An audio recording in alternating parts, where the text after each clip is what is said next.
Serious face, right? Concerns have been raised from some quarters as to why the recruitment process of the next Chief Justice has not begun. Based on the exact time that the Chief Justice, Willie Mutunga, will leave, 1st of June, I think the Judicial Service Commission has to act very fast. The Judicial Service Commission, however, says the search for Mutunga's successor can only begin in June, as a case is yet to be determined in which the Commission challenged the amendment to the Judicial Service Commission Act to have 3 nominees handed to the President for appointment instead of 1. There's a court order that bars the Judicial Service Commission from advertising. The case is set to be determined on May 26th, and even after the determination of the case, the process will not kick off immediately. A notice of vacancy must first be gazetted. That will only be done once the Chief Justice, the current Chief Justice, leaves office.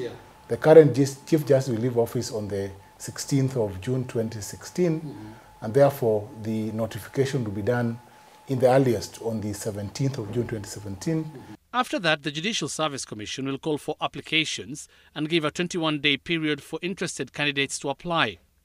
The Commission will then have another 7 days to shortlist successful applicants before engaging the public to give their views on the shortlisted candidates, a process that may take between 14 to 30 days.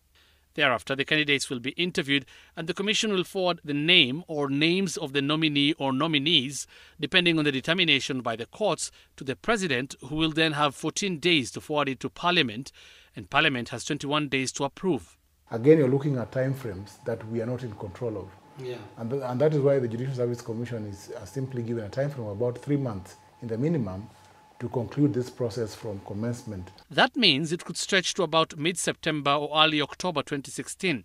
But that is assuming the process will be smooth and all stakeholders agree, because if Parliament rejects, then the process gets longer and it would mean Kenyans would wait for a longer period to see Mutunga's successor.